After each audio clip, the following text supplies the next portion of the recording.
ป้าเอ๋ยป้าย่างป้าลูกป้าย่างไปนี่เดี๋ยวแม่ซื้อกล่องนี้นะเอาป้าเพื่อนป้าเพื่อนนี่นี่เก็บแดงมือนี่ค่ะยังกดกันนะได้บุญค่ะถือกล่องมาดิ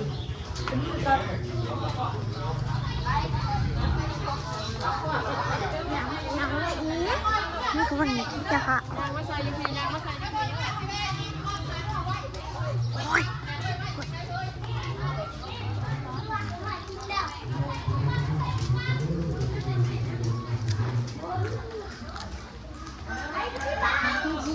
อะไร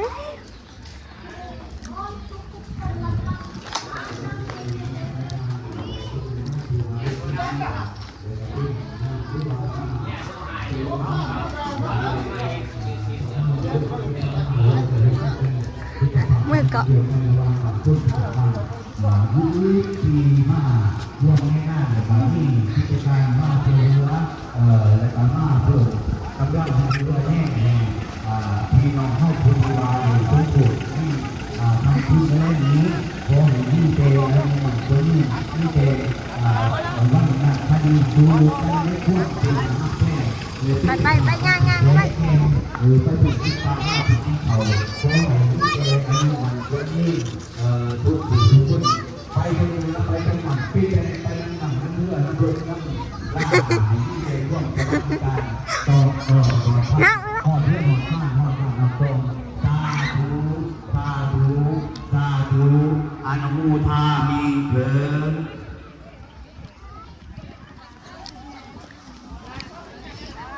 ค่ะนี่ก็ไปเลยว่างเลยนะคะพอว่างกันเลย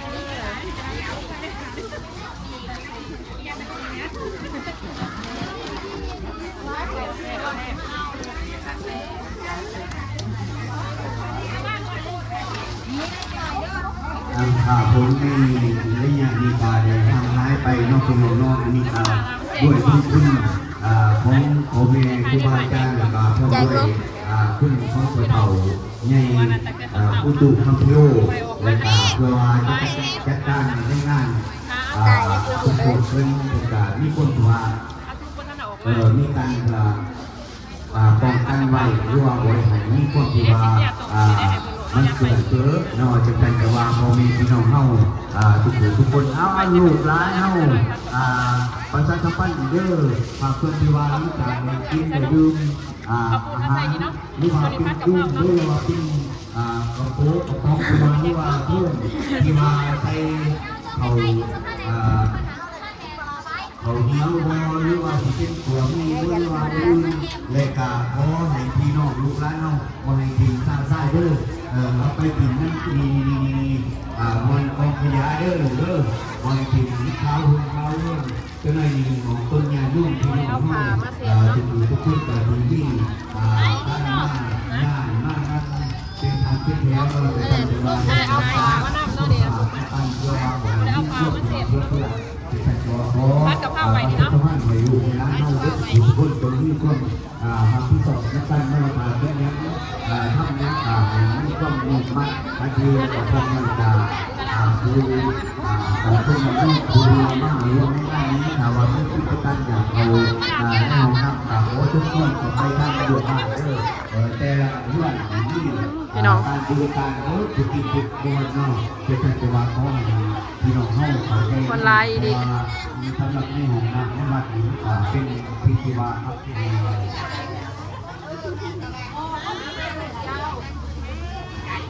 ลำบาก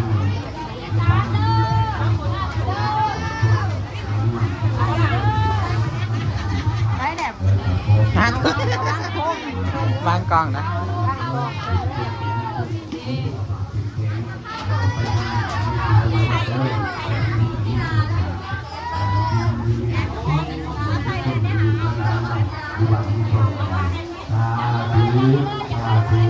สาธุอนุโมทนา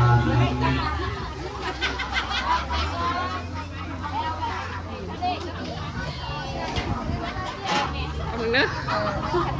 แป๊บหนึงขออนุญาตตั้งกล่องข้าวนึง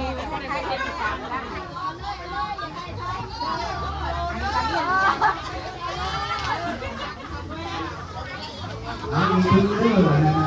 ลูกหลานเมืองหลานทางเรือทางไฟเท่าเรือเท่า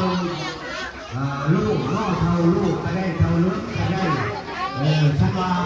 ในนี้ในการนี้เอาอุปกรณ์ลงมาเด้อทำเลย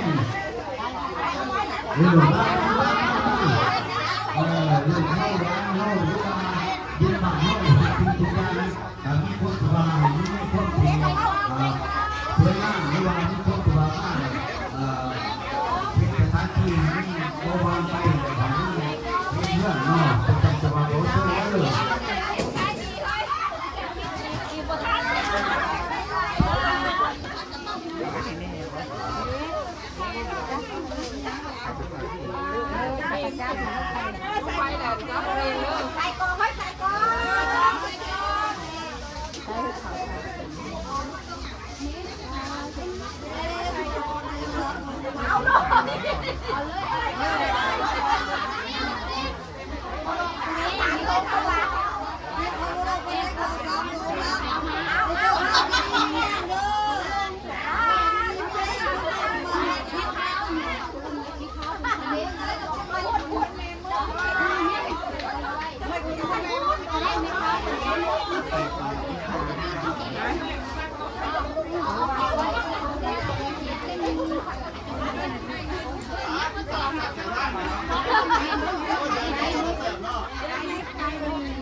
ในโอกาสต่อไปก็ขอประชาสัมพันธ์ให้พี่น้องเฮาตาว่าผู้ใดมีความสนใจอยากกินอยากดื่มในการภาพเพื่อนที่ว่าน้องเฮาลูกหลานเฮาที่ว่ามารุ่นทางมีหลายกิจกรรมน้องมีการที่น้องเรื่องสิ่งนี้สำหรับนั่งมีการมีบ้างทำงานทุกห้องกับพ่อลูกเนาะเพื่อจะได้เฮ็ดโรงบ้านมีรุ่น200เอาขึ้นมาปวดมันจะหุ่นนอกแล้วการเขาทำเป็นว่าขึ้นมาครับมันจะนอกเป็นการจะมาเพราะมีพี่น้องเขาเขาไปในการนี้เขาตัวนั้นนี่เขาพัฒนาเขามาตายกองเป็นเรื่องไปสนใจอยากกินเขาดีใส่นุ่มกินอยากกินกระปุกกินอยากกินน้ำดื่มกินอยากกินกาแฟกินอยากกินเขาพัดหรือว่าเขาเนี้ยวหอดหมูกักินไหนพี่น้องเลยเอาไปโหลดจัดการโหลดพวกเทียนอยู่ด้วยพี่น้องผู้ใดสนใจได้กันกินงานกินงานด้วยพี่น้องก็ติดใจ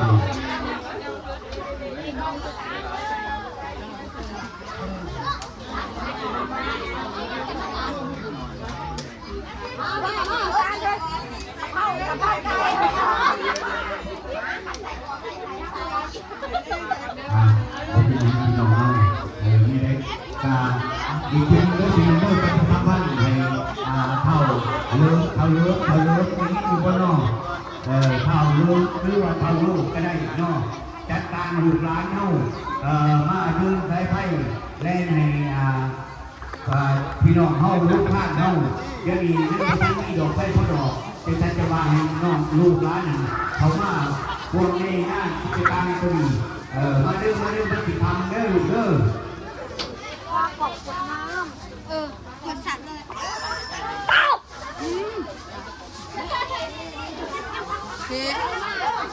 มันอยากจะบ่ลูกมากับยาเข้ามา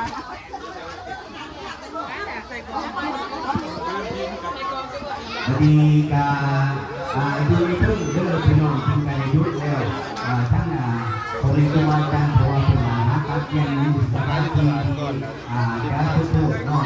บางพี่น้องเฮามีมุขมาจากในเมืองถามคนทุกใจอยากมาอุปโภคนาบริจาคทานแต่อยู่ในสถานที่ด้วยสถานที่นี้ที่ทำการฝึกเก่งป้องด้วยป้องกันแห่งข้อมุ่งข้อพลาด ดีมีใจเฉพาะต้นไม้ร่วมของเฮาเนาะตาเป็นตาเถิด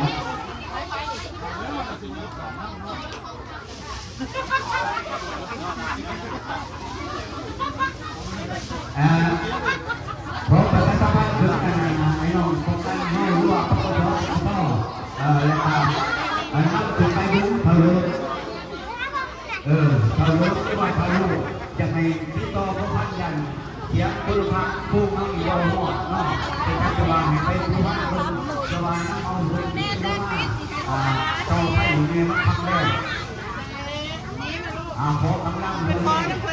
องค์การพี่น้องเฮารู้ว่าอยู่แล้วนะของเฮาทุกคนจงเป็นกำลังให้กำลังใจช่วยซื้อขายทลายสาธุ ไข่มันยากเล็กน้อย เอาลูกที่การในพี่น้องเฮาที่ผมเป็นคนตรงไว้ใจกัน มาอยู่บ้าน อย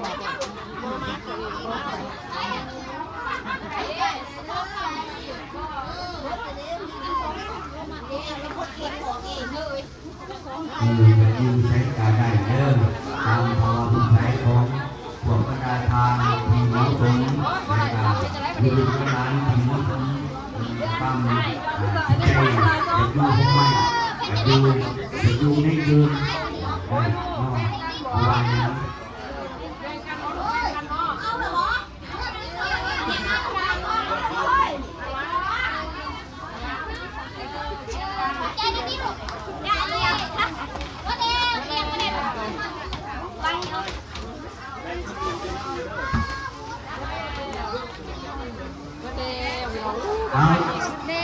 ท่านบ้านท่านนะท่านกี้ไปบอกทีนี้บอกข้าวนี้สร้างไพ่ห้องนะสร้างไพ่ห้องนะมันสิทำเนาะเพราะว่าไพ่อยู่ในหุ่นท่านน้องอยู่ที่พ่อดอกเป็นแต่จะว่าจะให้ไอ้น้องมาเป็นที่โตบอกเพิ่งให้เพิ่งว่าต่อไปให้เขาในสถานที่ลูกท่าน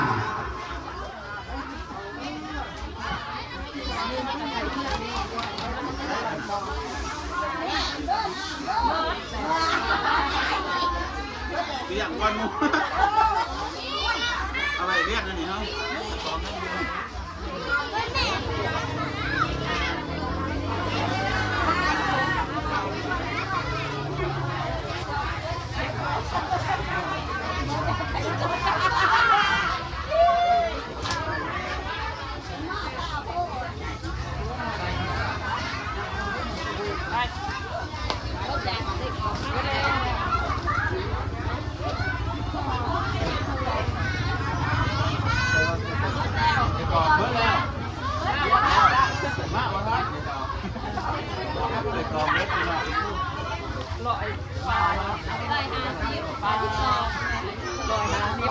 ถึงชั่วโมงเลยนะ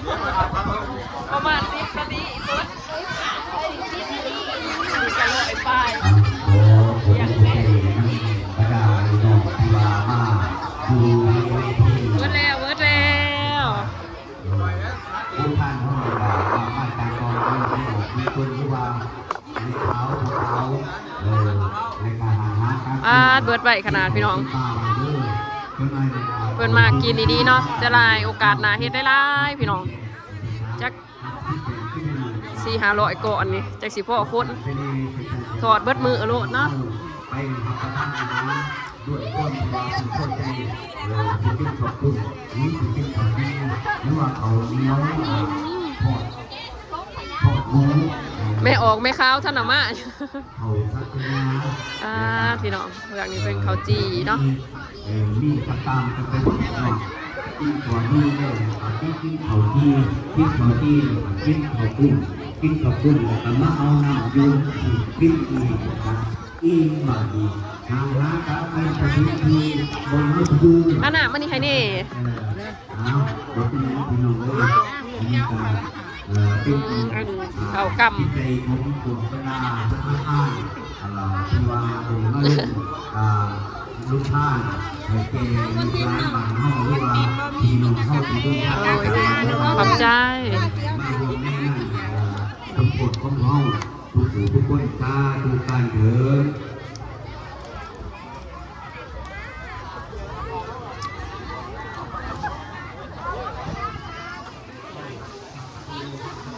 ข้าวปุ้นเฮากัดจักโลก็คือ50 โลย่าง10 โลเนาะพี่น้องข้าวปุ้นกันย่างอยู่คนโดยเอาไปบ่พอก็เอาไป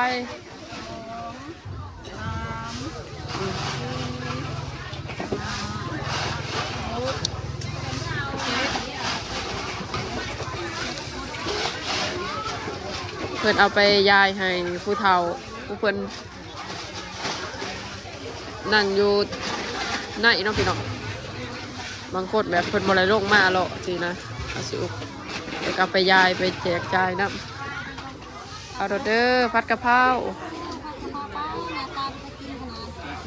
เอาเลยผัดกะเพราเอาเลย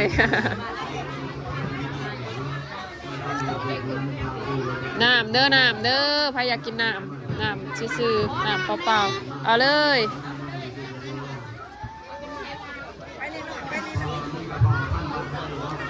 เบิดแหละมาโหลดเห็นมาบ้างโอ้ไอ้รักกระเทศเอาเลยเดี๋ยวกองเลี้ยวมาเด้อลูกซี่เอ็นบอกอันไหนพัดกะเพราเดี๋ยวกองเลี้ยวโอ้ดึงไม่ซีเบิร์ดเลย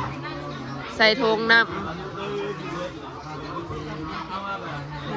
ได้คงกินเนาะเป็นตะมวนอาบุญน้ำกันเด้อพี่น้องบัสุขุสุโพธเนาะ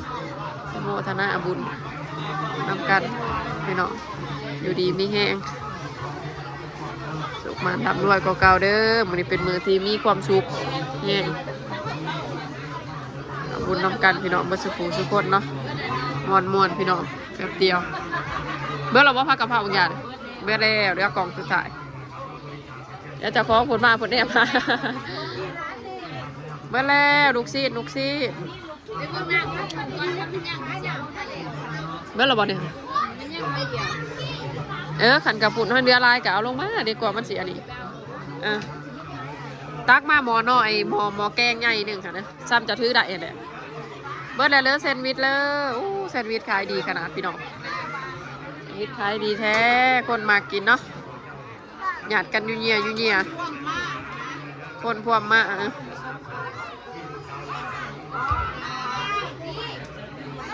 เพราะว่าโมมีไพ่เดี๋ยวนี้โมมีไพ่อันนั้นโมมีไพ่เห็ดเบาแซนด์วิชบางคนก็เลยมากินเนาะ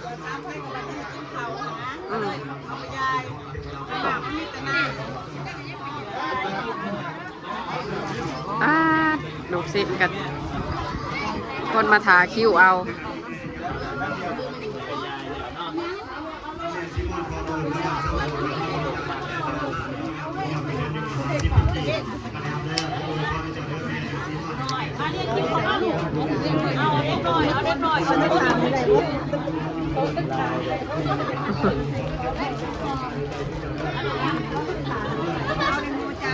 จับ